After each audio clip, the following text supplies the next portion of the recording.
Hello students, welcome to Panchajanya IAS. ನಾನು ನವೀನ್ ಕುಮಾರ್. ಇವತ್ತಿನ the Hindu ಪತ್ರಿಕೆಯ ವಿಶ್ಲೇಷಣೆಗೆ ನಿಮ್ಗೆಲ್ರಿಗೂ ಸ್ವಾಗತ. ಮೊದಲನೆಯ ಮುಖ್ಯವಾದ ವಿಷಯ, Pak had not resorted to nuclear signalling centre. ಏನ್ ಹೇಳ್ತಾ ಇದ್ದಾರೆ ಈ ಒಂದು ವಿಷಯದಲ್ಲಿ ಅಂತಂದ್ರೆ, no nuclear threat from Pakistan. ಪಾಕಿಸ್ತಾನದಿಂದ ಪರಮಾಣು ಬೆದರಿಕೆಗಳು ಬಂದಿಲ್ಲ. ಆಫ್ಟರ್ ಇಂಡಿಯಾಸ್ ಆಪರೇಷನ್ ಸಿಂಧೂರ್ ಆಗಿರೋದು ನಿಮಗೆಲ್ಲ ಗೊತ್ತೇ ಇದೆ. Pakistan did not give any nuclear warning or signal. ಆ ಒಂದು ಆಪರೇಷನ್ ಸಿಂಧೂರ್ ಆದ ನಂತರ ಪಾಕಿಸ್ತಾನ ಯಾವುದೇ ಪರಮಾಣು ಎಚ್ಚರಿಕೆಯನ್ನು ನೀಡಿಲ್ಲ. Also the US was not told are involved in stopping the firing between India and Pakistan. ಅದೇ ರೀತಿ ಭಾರತ ಮತ್ತು ಪಾಕಿಸ್ತಾನದ ನಡುವೆ ಈ ಗುಂಡಿನ ದಾಳಿಯನ್ನ, ಈ ಕಾರ್ಯಾಚರಣೆಯನ್ನ ನಿಲ್ಲಿಸೋದಕ್ಕೆ ಸಂಬಂಧಿಸಿದ ಹಾಗೆ ಅಮೆರಿಕ ಇದರಲ್ಲಿ ಭಾಗಿಯಾಗಿಲ್ಲ, ಮತ್ತೆ ಅಮೆರಿಕವನ್ನ ನಾವು ಸಂಪರ್ಕ ಮಾಡಿಲ್ಲ ಅಂತ ಸೆಂಟರ್ ಹೇಳಿದೆ. Terror attacks by Pakistan backed groups. Foreign secretary said that in the past year there were 24 terror attacks in India supported by Pakistan, killing 24 soldiers and over 30 civilians. ಕಳೆದ ವರ್ಷದಲ್ಲಿ ಸುಮಾರು 24 ಭಯೋತ್ಪಾದಕ ದಾಳಿಗಳು ನಡೆದಿವೆ. ಅದನ್ನ ಸಪೋರ್ಟ್ ಮಾಡಿದ್ದು ಪಾಕಿಸ್ತಾನ. ಅದರಿಂದಾಗಿ 24 ಸೈನಿಕರು ಮತ್ತೆ 30ಕ್ಕೂ ಹೆಚ್ಚು ನಾಗರಿಕರು ಸಾವನ್ನಪ್ಪಿದ್ದಾರೆ ಅಂತ ವಿದೇಶಾಂಗ ಕಾರ್ಯದರ್ಶಿ ಅವರು ಹೇಳಿದ್ದಾರೆ. ಇನ್ನು ಎರಡನೆಯ ವಿಷಯ, form SIT to probe FIR on MP ministers remarks. Supreme court ಕೆಲವು ದಿನಗಳ ಹಿಂದೆ ನೀವು ನೋಡಿರಬಹುದು, ಒಂದು ವಿವಾದ ಆಗಿತ್ತು. ಅದರ ಬಗ್ಗೆ ಸುಪ್ರೀಂ ಕೋರ್ಟ್ ಏನ್ ಹೇಳ್ತಾ ಇದೆ ಅಂತಂದ್ರೆ, ವಿಶೇಷ ತನಿಖೆಗೆ, ಸ್ಪೆಷಲ್ ಪ್ರೋಬ್, ವಿಶೇಷ ತನಿಖೆ ಮಾಡಬೇಕು ಅಂತ ಸುಪ್ರೀಂ ಕೋರ್ಟ್ ಆದೇಶವನ್ನು ನೀಡಿದೆ. Supreme court has asked to form and special investigation team. ಒಂದು ವಿಶೇಷ ತನಿಖಾ ತಂಡವನ್ನ ರಚಿಸಬೇಕು ಅಂತ ಸುಪ್ರೀಂ ಕೋರ್ಟ್ ಹೇಳ್ತಾ ಇದೆ. ಯಾವ ಪ್ರಕರಣ ಇದು ಅಂತ ನೀವು ನೆನಪು ಮಾಡ್ಕೊಂಡ್ರೆ, case against Madhya Pradesh minister Vijay Shah. ಮಧ್ಯಪ್ರದೇಶದ ಮಂತ್ರಿಯೊಬ್ರು ವಿಜಯ್ ಶಾ ಅಂತ ಅವರ ಹೆಸರು. ಅವ್ರು ಏನ್ ಮಾಡಿದ್ರು, making insulting comments about colonel Sofiya Qureshi. Colonel Sofiya Qureshi ಅವರ ವಿರುದ್ಧ ಕೆಲವು ಅವಮಾನಕರ ಹೇಳಿಕೆಗಳನ್ನ ನೀಡಿದ್ರು ಅವರು. ಹಾಗಾಗಿ ಅವರ ವಿರುದ್ಧ ಪ್ರಕರಣವನ್ನ ಪರಿಶೀಲಿಸಲಿಕ್ಕೋಸ್ಕರ ಒಂದು SIT, ವಿಶೇಷ ತನಿಖಾ ತಂಡವನ್ನು ರಚಿಸಬೇಕು ಅಂತ ಸುಪ್ರೀಂ ಕೋರ್ಟ್ ಹೇಳ್ತಾ ಇದೆ. Team rules given by SC. ಅದೇ ರೀತಿಯ ಟೀಮ್ ಹೇಗಿರಬೇಕು ಅನ್ನೋದರ ಕುರಿತಾಗಿಯೂ ಸಹ ಸುಪ್ರೀಂ ಕೋರ್ಟ್ ಕೆಲವು ರೂಲ್ಸ್ ಗಳನ್ನ ಹೇಳಿದೆ. SIT must be made of 3 senior police officers. ಅದರಲ್ಲಿ 3 ದೊಡ್ಡ ಪೊಲೀಸ್ ಆಫೀಸರ್ಗಳಿರ್ಬೇಕು, ಹಿರಿಯ ಪೊಲೀಸ್ ಅಧಿಕಾರಿಗಳಿರ್ಬೇಕು. ಮತ್ತೆ ಅವರಲ್ಲಿ ಒನ್ ವುಮೆನ್, ಒಬ್ರು ಮಹಿಳೆ ಆಗಿರ್ಬೇಕು. And none of them should be from Madhya Pradesh. ಆ ಪೊಲೀಸ್ ಅಧಿಕಾರಿಗಳಲ್ಲಿ ಯಾರು ಮಧ್ಯಪ್ರದೇಶದವರು ಆಗಿರಬಾರದು. ಯಾಕಂತಂದ್ರೆ to ensure fair and neutral investigation.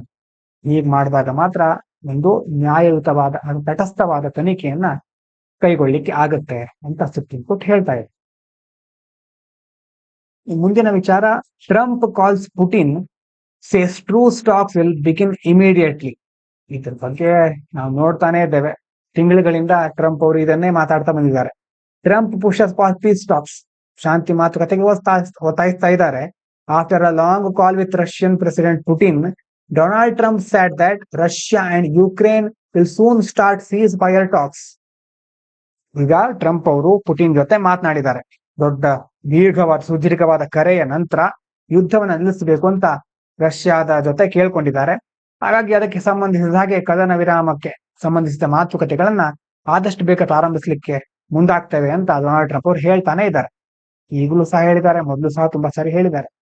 No big break through ಎಟ್. ಆದ್ರೂ ಸಹ ದೊಡ್ಡ ಮಟ್ಟದ ಪರಿಣಾಮಗಳು, ದೊಡ್ಡ ಬದಲಾವಣೆಯೂ ಆಗಿಲ್ಲ, ಇಲ್ಲಿ ದೊಡ್ಡ ಪ್ರಗತಿ ಕಂಡು ಬಂದಿಲ್ಲ. Putin agreed to continue discussion. Putin ಅವರು ಡಿಸ್ಕಷನ್ಗೆ ಮೊದಲಿಂದಾನು ಅಗ್ರಿ ಅಂತಂದ್ರೆ ಒಪ್ಪಿಗೆ ಕೊಡ್ತಾನೆ ಇದ್ದಾರೆ. But sad there was no major progress. ಆದ್ರೆ ದೊಡ್ಡ ಮಟ್ಟದ ಬೆಳವಣಿಗೆ ಆಗಿಲ್ಲ. He stressed that Russia wants to solve the main causes of the conflict. Putin ಅವ್ರು ಏನ್ ಹೇಳ್ತಾರೆ ಅಂತಂದ್ರೆ, ಸಂಘರ್ಷದ ಪ್ರಮುಖ ಕಾರಣಗಳನ್ನ ನಾವು ಬಗೆಹರಿಸಲಿಕ್ಕೆ ಬಯಸ್ತಾ ಇದ್ದೇವೆ ಅಂತ ಅವರು ಸಹ ಹೇಳ್ತಾ ಇದ್ದಾರೆ. ಈ ರೀತಿಯ ಮಾತುಕತೆಗಳು ತುಂಬಾ ದಿನಗಳಿಂದ ನಡೀತಾ ಇದೆ. ಯಾವುದೇ ಇದರಿಂದ ಏನು ಆಗತ್ತೆ ಅಂತಲ್ಲ, ಮಾತುಕತೆ ನಡೀತಾ ಇರುತ್ತೆ ಅಷ್ಟೇ. ಇದಾದ್ಮೇಲೆ ಮುಂದೆ editorial, in the wake of crisis the need for bipartisanship. ನಿನ್ನೆ ಸಹ ಇದ್ರ ಬಗ್ಗೆ ನೋಡಿದ್ವಿ.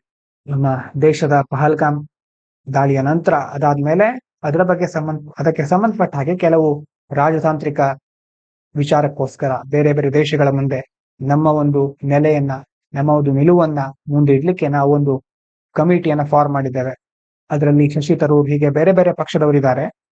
ಇವತ್ತು ಶಶಿ ತರೂರ್ ಅವ್ರ ಆರ್ಟಿಕಲ್ ಇದೆ. ಅವ್ರೇನ್ ಹೇಳೋದು ಅಂತಂದ್ರೆ, stop politics during terror attacks.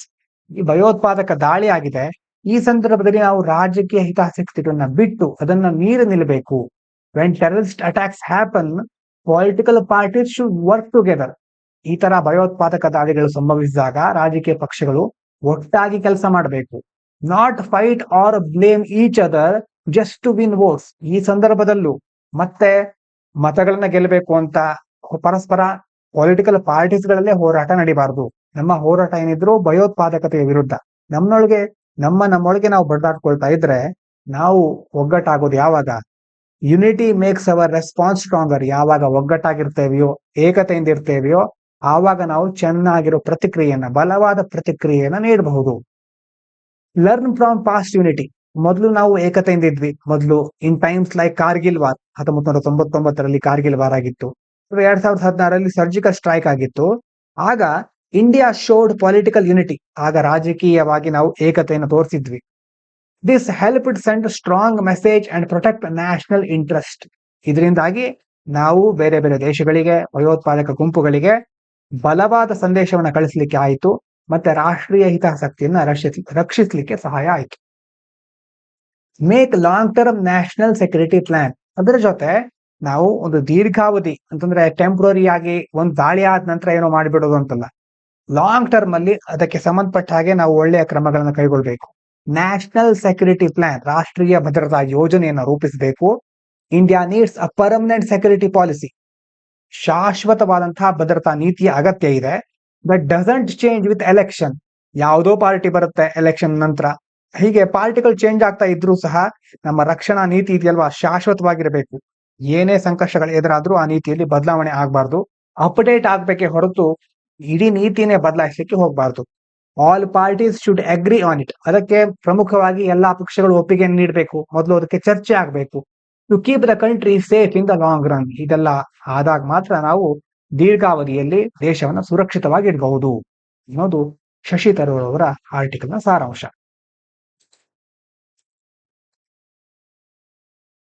ಇನ್ನು ಮುಂದಿನ article, getting the micro picture at the panchayat level. ಈ ಕಡೆ ಇರೋದು ಪಂಚಾಯತ್ ಲೆವೆಲ್, ಪಂಚಾಯತಿಗಳಿಗೆ ಸಂಬಂಧಪಟ್ಟಂತ ಒಂದು ಆರ್ಟಿಕಲ್. ಒಂದು ಇಂಡೆಕ್ಸ್ ಇದೆ. ಇಂಡೆಕ್ಸ್ ಅಂತಂದ್ರೆ ಒಂಥರ ರ್ಯಾಂಕಿಂಗ್ ಸಿಸ್ಟಮ್ ತರ. ಅದರಲ್ಲಿ ಬೇರೆ ಬೇರೆ ವಿಚಾರಗಳನ್ನ, ಅಂಶಗಳನ್ನ ಕನ್ಸಿಡರ್ ಮಾಡಿ ಒಂದು ವರದಿಯನ್ನ ಕೊಡ್ತಾರೆ. ಪಂಚಾಯತ್ ಅಡ್ವಾನ್ಸ್ಮೆಂಟ್ ಇಂಡೆಕ್ಸ್ ಅಂತ ಇಂಡೆಕ್ಸ್ ಹೆಸರು. It gives a clear report card for every gram panchayat using real data on 9 themes like health, education, water etcetera. ಈ ಒಂದು ಇಂಡೆಕ್ಸ್ ನಲ್ಲಿ ಏನ್ ಮಾಡ್ತಾರೆ ಅಂತಂದ್ರೆ, ಆರೋಗ್ಯ, ಶಿಕ್ಷಣ ವ್ಯವಸ್ಥೆ, ನೀರು, ಹೀಗೆ ಹಲವಾರು ವಿಷಯಗಳನ್ನ, ಮುಖ್ಯವಾಗಿ 9 ವಿಷಯಗಳನ್ನ ಇಟ್ಟುಕೊಂಡು ಅದರ ಆಧಾರದ ಮೇಲೆ ನೈಜ ಮಾಹಿತಿಯನ್ನು ಬಳಸಿಕೊಂಡು ಪ್ರತಿ ಪಂಚಾಯತ್ಗೆ, ಪ್ರತಿ ಗ್ರಾಮ ಪಂಚಾಯತ್ಗೆ ಒಂದು ಸ್ಪಷ್ಟವಾದ ವರದಿಯನ್ನ ನೀಡುತ್ತೆ. ಅದಕ್ಕೆ ಸಂಬಂಧಿಸಿದ ಹಾಗೆ ಒಂದು ವರದಿಯನ್ನ ಬಿಡುಗಡೆ ಮಾಡುತ್ತೆ. ಪಂಚಾಯತ್ ಅಡ್ವಾನ್ಸ್ಮೆಂಟ್ ಇಂಡೆಕ್ಸ್ ಅಂತ. Even local leaders like sarpanch and ward members can understand where their village stands and what needs improvement. ಇಂತಹ ವರದಿಗಳಿಂದ ಏನು ಉಪಯೋಗ ಅಂತಂದ್ರೆ, ಈಗ ಲೋಕಲ್ ಆಗಿ ಸರ್ಪಂಚ್ ಮತ್ತೆ ವಾರ್ಡ್ ಸದಸ್ಯರುಗಳೆಲ್ಲ ಇರ್ತಾರಲ್ವಾ, ಆ ಸ್ಥಳೀಯ ನಾಯಕರು ಸಹ ತಮ್ಮ ಗ್ರಾಮ ಪಂಚಾಯತ್ ಯಾವ ಸ್ಥಾನದಲ್ಲಿದೆ ಮತ್ತೆ ಯಾವುದಕ್ಕೆ ಸಂಬಂಧಿಸಿದಾಗೆ ಸುಧಾರಣೆ ಆಗಬೇಕು ಎಂಬುದನ್ನ ಈ ಮೂಲಕ ಅರ್ಥ ಮಾಡಿಕೊಳ್ಬಹುದು. ಇನ್ನು real data is now link to real outcomes. ಉದಾಹರಣೆಗೆ, we can now check if a village is truly healthy. ಈಗ ಒಂದು ವಿಲೇಜ್, ಯಾವುದೋ ಒಂದು ಗ್ರಾಮ ನಿಜವಾಗ್ಲೂ ಆರೋಗ್ಯಕರ ಪರಿಸ್ಥಿತಿಯಲ್ಲಿ, ಸುಸ್ಥಿರ ಸ್ಥಿತಿಯಲ್ಲಿ ಇದೆಯಾ ಇಲ್ವಾ ಅನ್ನೋದನ್ನು ನಾವು ತಿಳ್ಕೊಳ್ಬಹುದು, ಪರಿಶೀಲನೆ ಮಾಡಬಹುದು. This helps government officials, local leaders and even civil society groups take the right action quickly, fix problems and reach development goals. ಇಂಥ ನೈಜ ದತ್ತಾಂಶದಿಂದ, ನೈಜ ಮಾಹಿತಿಯಿಂದ ಮತ್ತೆ ನೈಜ ಫಲಿತಾಂಶ ಎರಡನ್ನ ಲಿಂಕ್ ಮಾಡಿರೋದ್ರಿಂದ ಒಂದು ಸರ್ಕಾರಿ ಅಧಿಕಾರಿಗಳು ಮತ್ತೆ ನಾಯಕರು ಮತ್ತೆ ನಾಗರಿಕ ಸಮಾಜದ ಗುಂಪುಗಳು ಬೇರೆ ಬೇರೆ ರೀತಿಯ ಸಮಸ್ಯೆಗಳಿಗೆ ಪರಿಹಾರವನ್ನ ಕಂಡುಕೊಳ್ಳಿಕ್ಕೆ ಮತ್ತೆ ಅಭಿವೃದ್ಧಿ ಗುರಿಗಳನ್ನ ತಲುಪಲಿಕ್ಕೆ ಬೇಕಾಗಿರೋ ಕ್ರಮಗಳನ್ನ ತ್ವರಿತವಾಗಿ ಕೈಗೊಳ್ಳಿಕ್ಕೆ ಸಹಾಯ ಆಗತ್ತೆ. ಇದು ಯಾವ ಇಂಡೆಕ್ಸ್ ನೆನಪಿರ್ಲಿ? Panchayat advancement index, PAI. ಇದಾದ ನಂತರ ಮುಂದಿನದು ಎರಡು ಚಿಕ್ಕ ಎಡಿಟೋರಿಯಲ್ ಇದೆ. ಮೊದಲನೇದು ಥಾಟ್ ಪೊಲೀಸ್. ಒಂದು old and unsafe thought police ಇದರಲ್ಲಿ ಏನ್ ಹೇಳ್ತಿದ್ದಾರೆ ಅಂತಂದ್ರೆ a professor was arrested for peaceful social media post that gave a thoughtful opinion on India's action against terrorism. ಈಗ ಭಯೋತ್ಪಾದನೆಯ ವಿರುದ್ಧ ಭಾರತ ಏನೇನು ಕ್ರಮಗಳನ್ನ ಕೈಗೊಂಡಿದೆ ಅನ್ನೋದ್ರ ಬಗ್ಗೆ ಒಬ್ರು ಚಿಂತನಶೀಲ ಅಂತಂದ್ರೆ ಬೇರೆ ಬೇರೆ ಥಾಟ್ಫುಲ್ ಆಗಿರೋ ಯೋಚನೆ ಮಾಡಲಿಕ್ಕೆ ಅರ್ಹವಾಗಿರುವಂತಹ ಒಂದು ಅಭಿಪ್ರಾಯವನ್ನ ಒಂದು ಸಾಮಾಜಿಕ ಮಾಧ್ಯಮದಲ್ಲಿ ಪೋಸ್ಟ್ ಮಾಡಿದ್ರು. ಆ ಕಾರಣಕ್ಕೋಸ್ಕರ ಅವರನ್ನ ಬಂಧಿಸಿದ್ದಾರೆ. His posts were not against the country but were misinterpreted as offensive. ಅವರ ಪೋಸ್ಟ್ಗಳು ದೇಶದ್ರೋಹಕ್ಕೆ ಸಂಬಂಧಪಟ್ಟಿರಲಿಲ್ಲ, ದೇಶಕ್ಕೆ ವಿರುದ್ಧ ಆಗಿರಲಿಲ್ಲ, ಆದ್ರೆ ಅದನ್ನ ಆಕ್ರಮಣಕಾರಿ ಅಂತ ಕನ್ಸಿಡರ್ ಮಾಡಿದ್ದಾರೆ. Leading to misuse of serious laws. ಹೀಗಾಗಿ ಈ ಒಂದು ವಿಚಾರ ಏನ್ ತೋರಿಸುತ್ತೆ ಅಂತಂದ್ರೆ ಕಾನೂನುಗಳನ್ನ ತಮಗೆ ಬೇಕಾಗಿರೋ ರೀತಿ ದುರುಪಯೋಗ ಮಾಡ್ಕೊಳ್ತಾ ಇದ್ದಾರೆ ಯಾರು ಅಧಿಕಾರದಲ್ಲಿ ಇರೋರು ಅನ್ನೋದನ್ನ ತೋರಿಸ್ತಾ ಇದೆ. This case shows growing misuse of power. ಮೊದಲು ಹೇಳಿದ ಹಾಗೆ ಅಧಿಕಾರದ ದುರುಪಯೋಗ. Where free speech and academic thinking are being punished ಅಂತಂದ್ರೆ ಮುಕ್ತವಾದ ವಾಕ್ ಮತ್ತೆ ಶೈಕ್ಷಣಿಕ ಚಿಂತನೆ. ಈಗ ಒಂದು ಯೂನಿವರ್ಸಿಟಿ ಇದೆ ಅಂತಂದ್ರೆ ಅದರಲ್ಲಿ ಬೇರೆ ಬೇರೆ ಗುಂಪುಗಳ ಕುರಿತಾಗಿ ಸಮಾಜದ ಎಲ್ಲಾ ಅಂಶಗಳ ಕುರಿತಾಗಿ ಮುಕ್ತವಾಗಿ ಚರ್ಚೆ ನಡೆಸಲಿಕ್ಕೆ, ಸಂವಾದ ನಡೆಸಲಿಕ್ಕೆ ಅವಕಾಶ ಇರಬೇಕು. ಶೈಕ್ಷಣಿಕ ಚಿಂತನೆಗೆ ಅಲ್ಲಿ ಒಂದು ಹೊಸ ಆಪರ್ಚುನಿಟಿ ಅಲ್ಲಿ ತಯಾರಾಗಬೇಕು. ಆದ್ರೆ ಇದನ್ನ ಈಗ ಶಿಕ್ಷಿಸಲಾಗ್ತಾ ಇದೆ. ಯಾಕಂತಂದ್ರೆ ಮುಕ್ತವಾದ ಅಭಿಪ್ರಾಯವನ್ನ ಅದು ಸ್ವಲ್ಪ ಏನಾದ್ರೂ ಸರ್ಕಾರಕ್ಕೆ ಅಥವಾ ಗವರ್ಮೆಂಟ್ಗೆ ವಿರೋಧ ಅಂತ ಕಂಡು ಬಂದ ತಕ್ಷಣ ಅವರನ್ನ ಬಂಧಿಸ್ಬಿಡ್ತಾ ಇದ್ದಾರೆ. Experts are worried that such arrests are being used to silence critics. ಇಂಥ ಅರೆಸ್ಟ್ ಮಾಡೋದ್ರ ಮೂಲಕ ಟೀಕಾಕಾರರನ್ನ, ವಿಮರ್ಶಕರನ್ನ ಮೌನಗೊಳಿಸ್ತಾ ಇದ್ದಾರೆ. Especially BJP ruled states. ಮುಖ್ಯವಾಗಿ ಇಂಥ ಘಟನೆಗಳು ಹೆಚ್ಚುತ್ತಾ ಇರೋದು ಇಲ್ಲಿ ಬಿಜೆಪಿ ಆಡಳಿತದ ರಾಜ್ಯಗಳಲ್ಲಿ ಅಂತ ತಜ್ಞರು ಚಿಂತಿತರಾಗ್ತಾ ಇದ್ದಾರೆ. ಇದು ಒಂದು ಆರ್ಟಿಕಲ್. ಒಂದು ಓಲ್ಡ್ ಅಂಡ್ ಅನ್ಸೇಫ್. ಇದೇನ್ ಹೇಳ್ತಾ ಇದೆ? Old buildings in cities are very unsafe during fires. ಈಗ ಅಗ್ನಿ ಅವಘಡಗಳು ಸಂಭವಿಸುವುದನ್ನ ಆವಾಗ ನಾವು ನೋಡ್ತಾನೆ ಇರ್ತೇವೆ. ನಗರಗಳಲ್ಲಿ ಹಳೆ ಕಾಲದ ಕಟ್ಟಡಗಳಿರುತ್ತೆ. ಇಂಥ ಕಟ್ಟಡಗಳು ಭಾರಿ ಡೇಂಜರಸ್. ಯಾಕಂತಂದ್ರೆ because they were built before modern fire safety rules. ತುಂಬಾ ಹಳೆ ಕಟ್ಟಡ. ಆ ಕಟ್ಟಡಗಳನ್ನ ಕಟ್ಟಬೇಕಾದ್ರೆ ಈಗೀಗ ಬಂದಿರುವಂತಹ ಎಷ್ಟೋ ರೂಲ್ಸ್ ಗಳನ್ನಲ್ಲಿ ಪಾಲನೆ ಮಾಡಿಲ್ಲ. ಆಧುನಿಕ ಅಗ್ನಿ ಸುರಕ್ಷತಾ ನಿಯಮಗಳಿಗಿಂತ ಮೊದಲೇ ನಿರ್ಮಿಸಿದ್ದಾರೆ ಆ ಕಟ್ಟಡಗಳನ್ನ. Many have only one exit and narrow passages. ಮುಖ್ಯವಾಗಿ ಎಕ್ಸಿಟ್ ಡೋರ್ ಇರುತ್ತಲ್ವಾ, ಹೊರಗಡೆ ಹೋಗೋದು. ಎಷ್ಟೋ ಕಡೆ ಕೇವಲ ಒಂದೇ ನಿರ್ಗಮನ ವ್ಯವಸ್ಥೆ ಇದೆ. ಮತ್ತೆ ನ್ಯಾರೋ ಪ್ಯಾಸೇಜ್ ಅಂತಂದ್ರೆ ಕಿರಿದಾದ ಮಾರ್ಗ. ತುಂಬಾ ಜನ ಕಾಲ್ ತುಳಿತ, ಒತ್ತಡದಂತ ಪರಿಸ್ಥಿತಿಗಳಲ್ಲಿ ನಿಭಾಯಿಸಲಿಕ್ಕೆ ಆಗೋದೇ ಇಲ್ಲ ಇಂಥ ಒಂದು ಬಿಲ್ಡಿಂಗ್ ಗಳಲ್ಲಿ. Making it hard to escape during an emergency. ತುರ್ತು ಪರಿಸ್ಥಿತಿಯಲ್ಲಿ ತಪ್ಪಿಸಿಕೊಳ್ಳಲಿಕ್ಕೆ ಬಹಳ ಕಷ್ಟ ಆಗುತ್ತೆ. ಇನ್ನು fire safety checks and awareness are badly needed. ಇಂಥ ಸಂದರ್ಭದಲ್ಲಿ ಅಗ್ನಿ ಸುರಕ್ಷತಾ ತಪಾಸಣೆ. ಒಂದು ಬಿಲ್ಡಿಂಗ್ ನಿಜವಾಗ್ಲೂ ಒಂದು ಅಗ್ನಿ ಅವಘಡ ಸಂಭವಿಸಿದ್ರೆ ಅದನ್ನ ತಡ್ಕೊಳ್ಳುವಷ್ಟು ಚೆನ್ನಾಗಿದೆಯಾ, ಏನೇನು ವ್ಯವಸ್ಥೆಗಳಿದೆ ಅದರಲ್ಲಿ ಅನ್ನೋದನ್ನ ಚೆಕ್ ಮಾಡುವಂತಹ ಒಂದು ತಪಾಸಣೆ ಸರಿಯಾಗಿ ಆಗ್ತಾ ಇಲ್ಲ. ಮತ್ತೆ ಜಾಗೃತಿ ಮೂಡಿಸೋದು ಜನರಲ್ಲಿ, ಇದು ಬಹಳ ಆಗ್ಬೇಕಾಗಿದೆ. City planners should check each old building. ಮುಖ್ಯವಾಗಿ ನಗರಗಳನ್ನ ಯೋಜಿಸುವವರು, ನಗರದ ಬೇರೆ ಬೇರೆ ಅಧಿಕಾರಿಗಳು ಪ್ರತಿ ಹಳೆ ಕಟ್ಟಡವನ್ನ ಪರಿಶೀಲನೆ ಮಾಡಬೇಕು. And local people should be trained and involved in improving fire safety in their areas. ಅದೇ ರೀತಿ ಸ್ಥಳೀಯ ಜನರಿಗೆ ತರಬೇತಿ ನೀಡಬೇಕು. ಮತ್ತೆ ಅವರವರ ಪ್ರದೇಶಗಳಲ್ಲಿ ಅಗ್ನಿ ಅವಘಡಗಳಿಗೆ ಸಂಬಂಧಿಸಿದ ಸುರಕ್ಷತೆಯನ್ನು ಸುಧಾರಿಸಿಕೊಳ್ಳೋದಕ್ಕೆ ಅವರನ್ನು ಸಹ ತೊಡಗಿಸ್ಕೊಳ್ಬೇಕು. ಅವರಿಗೂ ಸಹ ಮಾಹಿತಿ ನೀಡಬೇಕು, ಜಾಗೃತಿ ನೀಡಬೇಕು. ಹೀಗಾದಾಗ ಮಾತ್ರ ಒಂದು ಯಾವುದೋ ಬಿಲ್ಡಿಂಗು, ಇನ್ನೊಂದು ಜನರಿಗೆ ಮಾಹಿತಿ, ಎಲ್ಲ ವ್ಯವಸ್ಥೆಗಳು ಸರಿಯಾಗಿ ಒಗ್ಗಟ್ಟಿನಿಂದ ಕಾರ್ಯನಿರ್ವಹಿಸಿದಾಗ ಮಾತ್ರ ಇಂಥ ಅವಘಡಗಳನ್ನು ನಾವು ತಪ್ಪಿಸಬಹುದು ಅನ್ನೋದು ಈ ಒಂದು ಆರ್ಟಿಕಲ್ನ ಸಾರಾಂಶ. ಇದಾದ್ಮೇಲೆ ಮುಂದಿನದು ಒಬೆಸಿಟಿ ಬಗ್ಗೆ ಕೆಲವು ದಿನಗಳ ಹಿಂದೆ ನೋಡಿದ್ವಿ, ಜನವರಿ ಅಂತ ಅನ್ಸುತ್ತೆ. Combating obesity among adolescents. Obesity ಅಂತಂದ್ರೆ ಏನು ಕನ್ನಡದಲ್ಲಿ? ಸ್ಥೂಲಕಾಯ, ಬೊಜ್ಜು ಅಂತ ಕರೀತೇವೆ. Teenagers in India are facing big problems of obesity. ನಮ್ಮ ದೇಶದಲ್ಲಿ ಮುಖ್ಯವಾಗಿ ಹದಿಹರಿಯದವರು ಈ ಬೊಜ್ಜಿನ ಸಮಸ್ಯೆಯನ್ನ ದೊಡ್ಡ ಮಟ್ಟದಲ್ಲಿ ಎದುರಿಸ್ತಾ ಇದ್ದಾರೆ. ಯಾಕೆ? ಕಾರಣ ಏನು ಅದಕ್ಕೆ? Because of junk food. ಒಂದು ಜಂಕ್ ಫುಡ್, ಮತ್ತೆ ಅದರ ಜೊತೆ ಶುಗರಿ ಡ್ರಿಂಕ್ಸ್, ಸಕ್ಕರೆ ಪಾನೀಯಗಳು ಅಂತಂದ್ರೆ ಶುಗರ್ ಜಾಸ್ತಿ ಇರುವಂತದ್ದು, ಮತ್ತೆ ಬೆವರೇಜಸ್ ಅಂತ ಹೇಳ್ತೇವೆ, 7up, ಮಿರಿಂಡಾ, ಇದೆಲ್ಲ ಬರುತ್ತೆ. ಅದರಲ್ಲಿ ಶುಗರ್ ಕಂಟೆಂಟ್ ಜಾಸ್ತಿ ಇರುತ್ತೆ. And too much marketing of unhealthy food. ಅದೇ ರೀತಿ ಈಗ ಅನ್ಹೆಲ್ದಿ ಫುಡ್ ಇರುತ್ತಲ್ವಾ, ಅದನ್ನ ತುಂಬಾ ಮಾರ್ಕೆಟ್ ಮಾಡಿಬಿಡ್ತಾರೆ. ಎಲ್ಲ ಕಡೆ ಅದನ್ನ ಮಾರಾಟ ಜಾಸ್ತಿ ಮಾಡ್ತಾ ಇರ್ತಾರೆ, ಸಿಗೋದೇ ಅದು ಎಷ್ಟೋ ಕಡೆ. ಅದನ್ನ ಒಂದು ಪಿಯರ್ ಪ್ರೆಷರ್ ಅಂತ ಇರುತ್ತೆ ಟರ್ಮ್, ನೀವು ಕೇಳಿರ್ಬಹುದು. ನಮ್ಮ ಸುತ್ತಮುತ್ತಲಿನವ್ರು ಏನ್ ಮಾಡ್ತಾರೋ ಅದನ್ನ ನಾವು ಮಾಡದೇ ಇದ್ರೆ ಎಲ್ಲಾದ್ರೂ ನಾವು ಕಳ್ಕೊಂಡ್ಬಿಡ್ತೇವೆ ಏನನ್ನಾದ್ರೂ ಅನ್ನುವಂತಹ ಒಂದು ಭಾವನೆಯಿಂದ ಫೋಮೋ ಅಂತ ಸಹ ಹೇಳ್ತೇವೆ, ಫಿಯರ್ ಆಫ್ ಮಿಸ್ಸಿಂಗ್ ಔಟ್ ಅಂತ ಕರೀತಾರೆ. ಏನೋ ಒಂದು ಕಳ್ಕೊಂಡ್ಬಿಟ್ರೆ ನಾವು ಸಹ ಅದನ್ನ ಎಂಜಾಯ್ ಮಾಡ್ಬೇಕಲ್ವಾ ಅನ್ನುವಂತ ಗುಂಗಿನಲ್ಲಿ ಪಕ್ಕದಲ್ಲಿರೋರು ಏನ್ ಮಾಡ್ತಾರೋ ಅದನ್ನೇ ಸಹ ಫಾಲೋ ಮಾಡ್ತಾ ಇರ್ತೇವೆ. ಹೀಗಾಗಿ ಅನ್ಹೆಲ್ದಿ ಫುಡ್ ಗಳನ್ನ ಸೇವಿಸುವವರು ಜಾಸ್ತಿ ಆಗ್ಬಿಟ್ಟಿದ್ದಾರೆ. This is harming their health, education and future. ಎಲ್ಲಾ ಕಾರಣಗಳಿಂದಾಗಿ ಏನಾಗ್ತಾ ಇದೆ, ಬೊಜ್ಜಿನ ಸಮಸ್ಯೆ ಏನ್ ಮಾಡ್ತಾ ಇದೆ, ಇದರಿಂದ ಅವರ ಆರೋಗ್ಯ, ಶಿಕ್ಷಣ ಮತ್ತೆ ಭವಿಷ್ಯ ಎಲ್ಲದಕ್ಕೂ ಹಾನಿ ಆಗ್ತಾ ಇದೆ. To solve this we need two things. ಇದನ್ನ ಪರಿಹರಿಸಲಿಕ್ಕೆ ಮುಖ್ಯವಾಗಿ ಎರಡು ವಿಷಯಗಳು ಬಹಳ ಮುಖ್ಯ. ಒಂದೇದು ಸ್ಟ್ರಿಕ್ಟ್ ರೂಲ್ಸ್. ರೂಲ್ಸ್ ಅಂತಂದ್ರೆ ಸರ್ಕಾರ ಮುಖ್ಯವಾಗಿ ಕೈಗೊಳ್ಳಬೇಕಾದ ಕ್ರಮ. Clear food labels and tax on unhealthy food.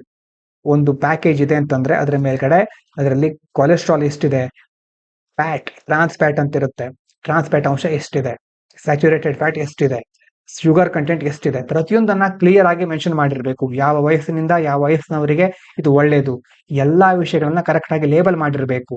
And active involvement of schools and youth promote healthy eating and regular physical activity.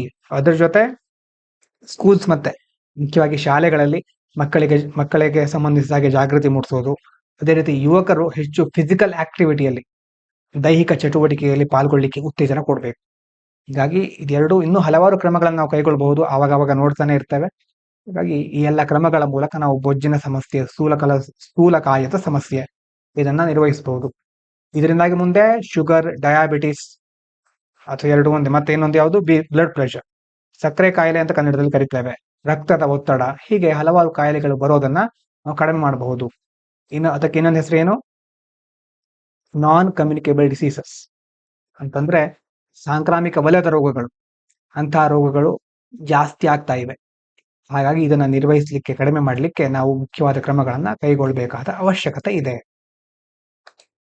ಇದಾದ್ಮೇಲೆ apex court refuses to entertain telcos plea for AGR relief. ಒಂದು AGR ಅನ್ನೋ ಒಂದು term ಬಂದಿದೆ, ನೋಡ್ಕೊಳ್ಳಿ ಅದು ಮೊದಲು. Adjusted gross revenue ಅಂತಂದ್ರೆ ಹೊಂದಾಣಿಕೆ ಮಾಡಲಾದ ಆದಾಯ. ಏನು ಹಾಗಂತಂದ್ರೆ ಟೋಟಲ್ ರೆವೆನ್ಯೂ ಅ ಟೆಲಿಕಾಂ ಕಂಪನಿ ಅರ್ನ್ಸ್. ಈಗ ಒಂದು ಉದಾಹರಣೆಗೆ BSNL, ಏರ್ಟೆಲ್ ಮತ್ತೆ ಜಿಯೋ ಅಂತೆಲ್ಲ ಟೆಲಿಕಾಂ ಕಂಪನಿಗಳಿದೆ. ಕಂಪನಿಗಳಿಗೆ ಆದಾಯ ಬರುತ್ತೆ. ಬರುವಂತ ಒಟ್ಟು ಆದಾಯ ಯಾವ್ದ್ಯಾವ್ದ್ರಿಂದ, from its services including all sources like calls, data and even some non telecom income.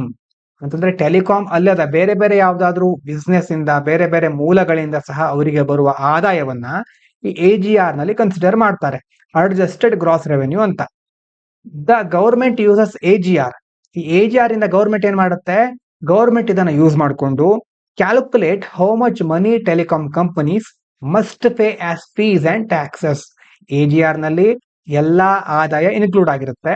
ಆ ಆದಾಯವನ್ನ ಇಟ್ಕೊಂಡು ಅದರ ಆಧಾರದ ಮೇಲೆ ಸರ್ಕಾರ ಆ ಕಂಪನಿಗಳು ಎಷ್ಟು ಫೀ ಪೇ ಮಾಡಬೇಕು, ಎಷ್ಟು ಟ್ಯಾಕ್ಸ್ ಪೇ ಮಾಡಬೇಕು ಅನ್ನೋದನ್ನ ಡಿಸೈಡ್ ಮಾಡುತ್ತವೆ. ಈಗ ಅದರ ಬಗ್ಗೆ ಹಲವು ವರ್ಷಗಳ ಹಿಂದೆ ತುಂಬಾ ದೊಡ್ಡ ವಿವಾದ ಆಗಿತ್ತು. ಟೆಲಿಕಾಂ ಕಂಪನಿಗಳು ಏನ್ ಹೇಳ್ತಾ ಇದ್ವು ಅಂತಂದ್ರೆ, ಅವರ ಟೆಲಿಕಾಂ ಇನ್ಕಮ್ ಮಾತ್ರ, ಅಂತಂದ್ರೆ ಕಾಲ್ಸು, ಡೇಟಾ, ಕೆಲವೊಂದು ಅವರ ಟೆಲಿಕಾಂ ಸರ್ವಿಸ್ ಗಳಿಗೆ ಸಂಬಂಧಪಟ್ಟ ಇನ್ಕಮ್ ಅನ್ನ ಮಾತ್ರ ಕನ್ಸಿಡರ್ ಮಾಡಿ ಅಂತ ಟೆಲಿಕಾಂ ಕಂಪನಿಗಳು ಹೇಳ್ತಾ ಇತ್ತು. ಅದರ ಸರ್ಕಾರ ಏನ್ ಹೇಳ್ತಾ ಇದೆ, ನಾವು ಟೆಲಿಕಾಂ ಮಾತ್ರ ಅಲ್ಲ, ನಾನ್ ಟೆಲಿಕಾಂ ಇನ್ಕಮ್ ಅನ್ನು ಸಹ ನಾವು ಕನ್ಸಿಡರ್ ಮಾಡ್ತೇವೆ, ಅದರ ಮೇಲೂ ಸಹ ಟ್ಯಾಕ್ಸ್ ಫೀಯನ್ನ ಹೇರ್ತೇವೆ ಅನ್ನೋದು ಸರ್ಕಾರದ ವಾದ ಆಗಿತ್ತು. ಆಮೇಲೆ ಸುಪ್ರೀಂ ಕೋರ್ಟ್ ಮಧ್ಯೆ ಬಂದಿದೆ. ಈಗ ಸಹ ಸುಪ್ರೀಂ ಕೋರ್ಟ್ ಹೇಳ್ತಾ ಇದೆ ಏನಂತ, supreme court rejected the request of big telecom companies like Bharti Airtel, Vodafone Idea to reduce or waive their huge AGR. Supreme court ಈಗ ಏನ್ ಮಾಡ್ತಾ ಇದೆ ಅಂತಂದ್ರೆ, ಈ ಟೆಲಿಕಾಂ ಕಂಪನಿಗಳು ವಿನಂತಿ ಮಾಡ್ಕೊಳ್ತಾ ಇವೆ. ವಿನಂತಿ ಅಂತಂದ್ರೆ ಈ ಒಟ್ಟು ಹೊಂದಾಣಿಕೆ ಮಾಡಲಾದ ಒಟ್ಟು ಆದಾಯ ಇದೆಯಲ್ವಾ, ಬಾಕಿ ಇದೆ, ಅದನ್ನ ಕಡಿಮೆ ಮಾಡಿ ಅಥವಾ ಮನ್ನಾ ಮಾಡಿ ಅಂತ ಈ ಏರ್ಟೆಲ್, ವೊಡಾಫೋನ್ ಐಡಿಯಾದಂತ ಕಂಪನಿಗಳು ಕೇಳ್ಕೊಳ್ತಾ ಇವೆ. ಅವರ ವಿನಂತಿಗಳನ್ನ ಸುಪ್ರೀಂ ಕೋರ್ಟ್ ತಿರಸ್ಕರಿಸಿಬಿಟ್ಟಿದೆ. ಇನ್ಕ್ಲೂಡಿಂಗ್ ಪೆನಾಲ್ಟೀಸ್ ಅಂಡ್ ಇಂಟ್ರೆಸ್ಟ್, ದಂಡ, ಬಡ್ಡಿ ಇದೆಲ್ಲವನ್ನ ಕಡಿಮೆ ಮಾಡಿ ಅಂತ ಕೇಳ್ಕೊಳ್ತಾ ಇದ್ರು ಸಹ ಸುಪ್ರೀಂ ಕೋರ್ಟ್ ರಿಜೆಕ್ಟ್ ಮಾಡಿದೆ. Court said telecom companies benefited a lot under the revenue sharing rules. ಮೊದಲು ಆದಾಯ ಹಂಚಿಕೆ ನಿಯಮಗಳ ಅಡಿಯಲ್ಲಿ ಈ ಕಂಪನಿಗಳಿಗೆ ತುಂಬಾ ಪ್ರಯೋಜನ ಆಗಿದೆ. And must pay their dues fully. ಹಾಗಾಗಿ ಇವರು ತಮ್ಮ ಬಾಕಿ ಇರುವ ಹಣಕಾಸನ್ನ ಸಂಪೂರ್ಣವಾಗಿ ಪಾವತಿಸಬೇಕು. Rejecting their claim that they should get relief due to financial problems. ಹಾಗಾಗಿ ಬೇರೆ ಬೇರೆ ಹಣಕಾಸಿನ ಸಮಸ್ಯೆ ಇದೆ ಇವರಿಗೆ, ಹಾಗಾಗಿ ಇವರಿಗೆ ಪರಿಹಾರ ನೀಡಬೇಕು ಅನ್ನುವಂತ ಅವರ ವಿನಂತಿಯನ್ನ ಸುಪ್ರೀಂ ಕೋರ್ಟ್ ತಿರಸ್ಕರಿಸಿದೆ. ಇದಾದ್ಮೇಲೆ ಮುಂದಿನದು, government tweaks import rules on certain gold silver products. ಸರ್ಕಾರ ಏನ್ ಮಾಡಿದೆ ಅಂತಂದ್ರೆ, now allows importing certain type of golds. ಚಿನ್ನದ ಕೆಲವು ವಿಧಗಳಿರುತ್ತೆ, ಅಂತಂದ್ರೆ ಕಂಪ್ಲೀಟ್ ಆಗಿ ಪ್ರೊಸೆಸ್ ಮಾಡಿರೋದಲ್ಲ, ಸೆಮಿ ಪ್ರೊಸೆಸ್ಡ್ ಅಥವಾ ಪೌಡರ್, ಅರೆ ಸಂಸ್ಕರಿಸುವುದು ಅಥವಾ ಪುಡಿ ಮಾಡಿರೋದು, ಇಂಥ ಕೆಲವು ಚಿನ್ನದ ವಿಧಗಳನ್ನ ಆಮದು ಮಾಡ್ಕೊಳ್ಳಿಕ್ಕೆ ಸರ್ಕಾರ ಅನುಮತಿಸ್ತಾ ಇದೆ. But only through special approved agencies like RBI nominated banks are qualified jewellers. ಆದ್ರೆ ಆಮದು ಮಾಡ್ಕೊಳ್ಳಿಕ್ಕೆ ಮುಖ್ಯವಾಗಿ ಯಾರು ಅರ್ಹರು ಅಂತಂದ್ರೆ, RBI ಯಾವುದನ್ನ ನಾಮಿನೇಟ್ ಮಾಡಿರುತ್ತೆ, ನಾಮ ನಿರ್ದೇಶಿತ ಬ್ಯಾಂಕ್ಗಳಿರುತ್ತಲ್ವಾ ಅವು, ಅಥವಾ ಅರ್ಹ ಆಭರಣಕಾರರು ಜ್ಯುವೆಲರ್ಸ್, ಮತ್ತೆ ವಿಶೇಷ ಅನುಮೋದಿತ ಏಜೆನ್ಸಿಗಳ ಮೂಲಕ ಮಾತ್ರ ಇದನ್ನ ಮಾಡಬಹುದು. Silver products that were earlier allowed freely for import will now be regulated by the Reserve Bank of India to make import rules clearer and prevent misuse. ಮೊದಲು ಈ ಬೆಳ್ಳಿಗೆ ಸಂಬಂಧಿಸಿದ ಹಾಗೆ ಸ್ವಲ್ಪ ಇಂಪೋರ್ಟ್ ಅನ್ನ ಸ್ವಲ್ಪ ಅಷ್ಟೊಂದು ನಿಯಂತ್ರಣಗಳನ್ನ ಹೇರಿರಲಿಲ್ಲ. ಈಗ ಅದರ ಮೇಲೂ ಸಹ ನಿಯಂತ್ರಣಗಳನ್ನ ಹೇರ್ತಾ ಇದ್ದಾರೆ. ಹೀಗೆ ಮಾಡಿದಾಗ ಮಾತ್ರ ಇಂಪೋರ್ಟ್ ರೂಲ್ಸ್ಗಳು ಕ್ಲಿಯರ್ ಆಗಿರುತ್ತೆ, ಆಮದು ನಿಯಮಗಳನ್ನ ಸ್ಪಷ್ಟಪಡಿಸಬಹುದು, ಮತ್ತೆ ಆ ದುರುಪಯೋಗವನ್ನು ತಡೆಗಟ್ಟಬಹುದು ಅನ್ನೋದು RBIನ ಒಂದು ಕ್ರಮದ ಹಿಂದಿರುವ ಒಂದು ಉದ್ದೇಶ.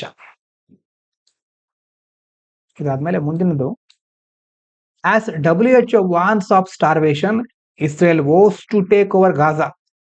ಇದು ನಿರಂತರ ಮುಂದುವರಿತಾ ಇರುವಂತಹ ಪ್ರಕ್ರಿಯೆ. ಈಗ ಇಸ್ರೇಲ್ ಏನ್ ಹೇಳ್ತಾ ಇದೆ ಅಂತಂದ್ರೆ, Israel announced it will take full control of Gaza and has called for people evacuate certain areas before planned attacks. ಗಾಜಾವನ್ನ ಸಂಪೂರ್ಣವಾಗಿ ನಮ್ಮ ನಿಯಂತ್ರಣಕ್ಕೆ ತೆಗೆದುಕೊಳ್ತೇವೆ ಅಂತ ಇಸ್ರೇಲ್ ಘೋಷಣೆ ಮಾಡಿದೆ.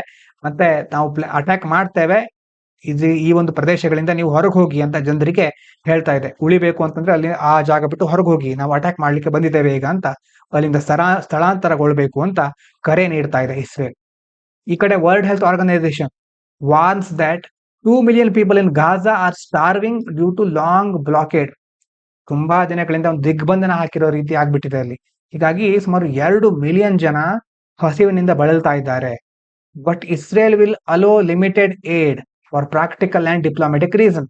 ಆದ್ರೆ ಸಂಪೂರ್ಣವಾಗಿ ಬೇರೆ ಬೇರೆ ದೇಶಗಳಿಂದ ಅವರಿಗೆ ಎಲ್ಲಾ ರೀತಿಯ ಸಹಾಯವನ್ನ ಅನುಮತಿಸ್ತಾ ಇಲ್ಲ ಇಸ್ರೇಲ್. ಸೀಮಿತ ಸಹಾಯವನ್ನು ಅನುಮತಿಸ್ತಾ ಇದೆ. ಇದಕ್ಕೆ ಅವರು ಬೇರೆ ಬೇರೆ ಪ್ರಾಯೋಗಿಕ ಮತ್ತು ರಾಜತಾಂತ್ರಿಕ ಕಾರಣ ಅಂತ ಕೊಡ್ತಾ ಇರ್ತಾರೆ. ಅಂದ್ರೆ ಮುಖ್ಯವಾಗಿ ಕಷ್ಟಪಡ್ತಾ ಇರೋರು ಅಲ್ಲಿನ ಜನರು. ಈ ಕಡೆ ದೊಡ್ಡ ದೊಡ್ಡ ಬೇರೆ ಬೇರೆ ನಾಯಕರು ಮಾತಾಡ್ಕೊಳ್ತಾ ಇರ್ತಾರೆ, ಹೋರಾಟ ಮಾಡ್ಲಿಕ್ಕೆ ಬೇರೆ ಬೇರೆ ನಿರ್ಧಾರಗಳನ್ನ ಕೈಗೊಳ್ತಾ ಇರ್ತಾರೆ. Minimal model captures neurons flow of opinions exotic matters. ಇದರಲ್ಲಿ ಏನಿದೆ ಅಂತಂದ್ರೆ, ಎಲ್ಲ ನಮಗೆ ಇಷ್ಟು ಡೀಪ್ ಆಗಿ ನೋಡ್ಬೇಕಾದ ಅವಶ್ಯಕತೆ ಇರೋದಿಲ್ಲ. 2 ಟರ್ಮ್ ಇದೆ, ಅದನ್ನು ಸರಿಯಾಗಿ ನೆನ್ಪಿಟ್ಕೊಳ್ಳಿ. ಐಸಿಂಗ್ ಮಾಡೆಲ್ ಅಂತ ಒಂದಿದೆ. ಇದೇನಂತಂದ್ರೆ ಸಿಂಪಲ್ ಮ್ಯಾಥಮೆಟಿಕಲ್ ಮಾಡೆಲ್ ಅಂತಂದ್ರೆ ಮ್ಯಾಥ್ಸ್ ಮಾಡೆಲ್, ಒಂದು ಗಣಿತದ ಒಂದು ಮಾದರಿ. ಅದು ಯಾಕೆ ಯೂಸ್ ಮಾಡ್ತಾರೆ ಅಂತಂದ್ರೆ, used by physicist to understand how tiny parts of a system, ಉದಾಹರಣೆಗೆ ಒಂದು ಆಟಮ್, ಪರಮಾಣುಗಳು ಒಂದು ವ್ಯವಸ್ಥೆಯಲ್ಲಿ ಹೇಗೆ ಇಂಟ್ರಾಕ್ಟ್ ವಿತ್ ಈಚ್ ಅದರ್, ಪರಸ್ಪರ ಹೇಗೆ ಸಂವಹನ ನಡೆಸುತ್ತವೆ ಅನ್ನೋದನ್ನ ತಿಳ್ಕೊಳ್ಳಿಕ್ಕೆ ಒಂದು ಮಾಡೆಲ್ ಅನ್ನು ಬಳಸ್ತಾರೆ. ಯಾವುದು? Icing model. ಇದು ನಾನ್ ರೆಸಿಪ್ರೋಕಲ್ ಇಂಟರಾಕ್ಷನ್. ರೆಸಿಪ್ರೋಕಲ್ ಅಂತಂದ್ರೆ ಪರಸ್ಪರ, ನಾನ್ ರೆಸಿಪ್ರೋಕಲ್ ಅಂತಂದ್ರೆ ಪರಸ್ಪರವಲ್ಲದ.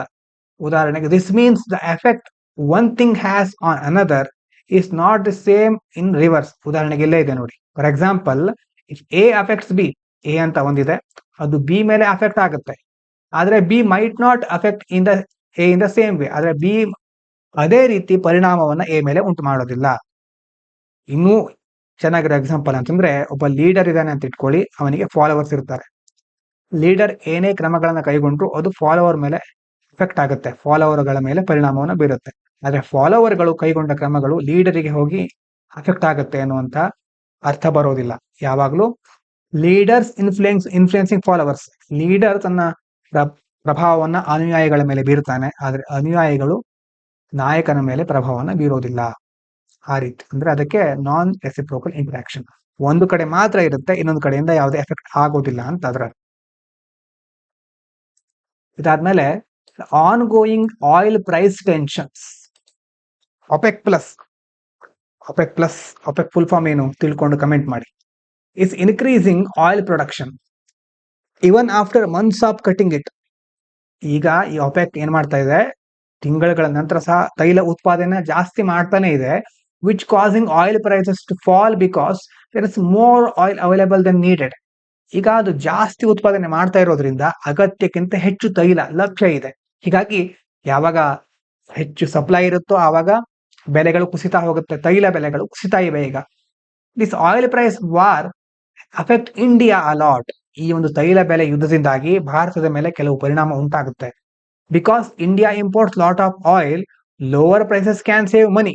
ಈಗ ಆಯಿಲ್ ಪ್ರೈಸ್ ಕಡಿಮೆ ಆಗುತ್ತೆ, ಅದರಿಂದ ಭಾರತಕ್ಕೆ ಸಹಾಯ ಆಗ್ಬಹುದು, ಭಾರತಕ್ಕೆ ಹೆಲ್ಪ್ ಆಗ್ಬಹುದು, ಲಾಭ ಆಗ್ಬಹುದು ಅಂತ ಒಂದು ಕಡೆ. ಆದ್ರೆ but also hurts trade, jobs and money sent home by Indian working in Gulf countries. ಈಗ ಸೌದಿ ಅರೇಬಿಯಾ, ಗಲ್ಫ್ ನೇಷನ್ಗಳಲ್ಲಿ ಭಾರತದ ಎಷ್ಟು ಜನರು ವರ್ಕ್ ಮಾಡ್ತಾ ಇದ್ದಾರೆ, Indians.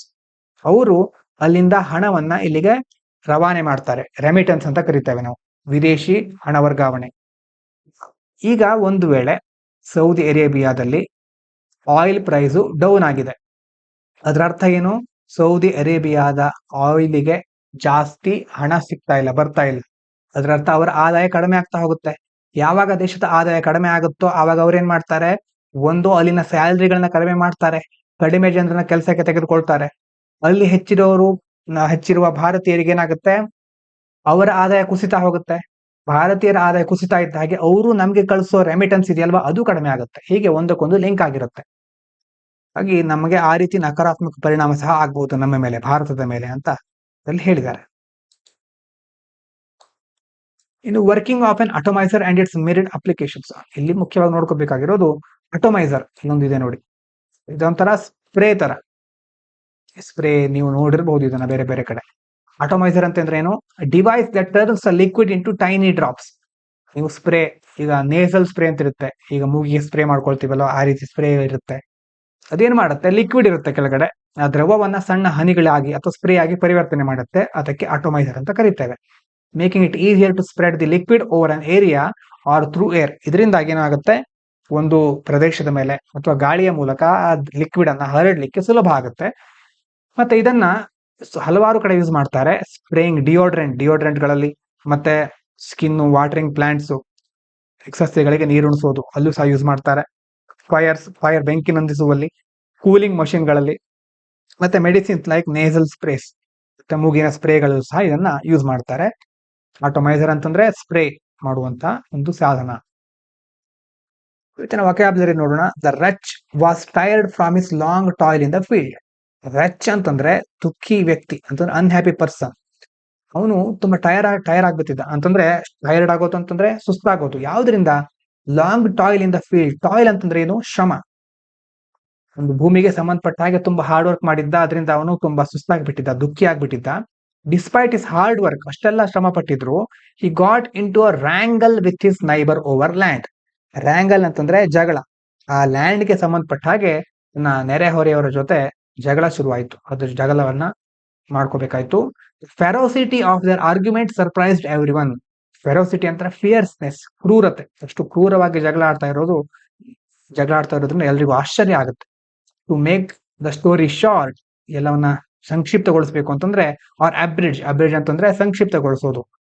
They finally agree to share the land peacefully. Final ಆಗಿ ಅಷ್ಟೆಲ್ಲ ಜಗಳ ಆಗಿದ್ರು ಆಮೇಲೆ ಶಾಂತಿಯುತವಾಗಿ ಭೂಮಿಯನ್ನ ಹಂಚ್ಕೊಳ್ಳೋಣ ಅನ್ನುವಂಥ ನಿರ್ಧಾರಕ್ಕೆ ಬಂದ್ರು. ಫೆರೋಸಿಟಿ ಅಂತಂದ್ರೆ ಕ್ರೂರತೆ, ಅಬ್ರಿಡ್ಜ್ ಅಂತಂದ್ರೆ ಶಾರ್ಟ್, ಸಂಕ್ಷಿಪ್ತಗೊಳಿಸೋದು, ರೆಚ್ ಅಂತಂದ್ರೆ ದುಃಖಿ ಆಗಿರೋ ವ್ಯಕ್ತಿ, ರ್ಯಾಂಗಲ್ ಅಂತಂದ್ರೆ ಜಗಳ ಆಡೋದು, ಟಾಯ್ಲ್ ಅಂತಂದ್ರೆ ಶ್ರಮ, ಹಾರ್ಡ್ ವರ್ಕ್. ನಿನ್ನೆ ಕ್ವಶನ್ ಇತ್ತಲ್ವಾ, fair remunerative price FRP of sugar cane its approved by the. ಇದಕ್ಕೆ ಉತ್ತರ cabinet committee on economic affairs. ಇವತ್ತಿನ ಕ್ವಶನ್ ನೋಡಿ, the substitution of steel for wooden ploughs in agriculture production is an example of labour augmenting technological progress, capital augmenting technological progress, capital reducing technological progress, none of the above. Mains question ಇದೆ, how does political unity during national crisis strengthen social cohesion and national security? ಇದಕ್ಕೆ answer writing ಅನ್ನ practice ಮಾಡಿ.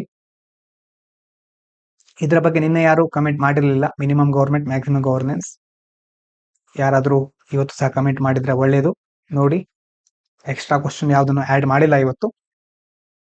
ಯಾರಾದ್ರೂ minimum government maximum governance ಅಂತಂದ್ರೆ ಏನಂತ ಹೇಳ್ಬಹುದು ಅಂತ ನಾನು ಕಾಯ್ತಾ ಇದ್ದೇನೆ. ನೋಡೋಣ, ಇದಿಲ್ಲದೆ ಇದ್ರೆ ನಾಳೆ ಬೇರೆ ಕ್ವಶನ್ ಅನ್ನು ಹಾಕಿಡ್ತೇನೆ. ಹಾಗಾಗಿ ಇವಿಷ್ಟು ಇವತ್ತಿನ ಮುಖ್ಯ ವಿಚಾರಗಳು. ಇಷ್ಟು ಹೊತ್ತಿನ ತನಕ ಕೇಳಿದ ಎಲ್ಲರಿಗೂ ಧನ್ಯವಾದಗಳು. ಇದು ಪಾಂಚಜನ್ಯ IAS.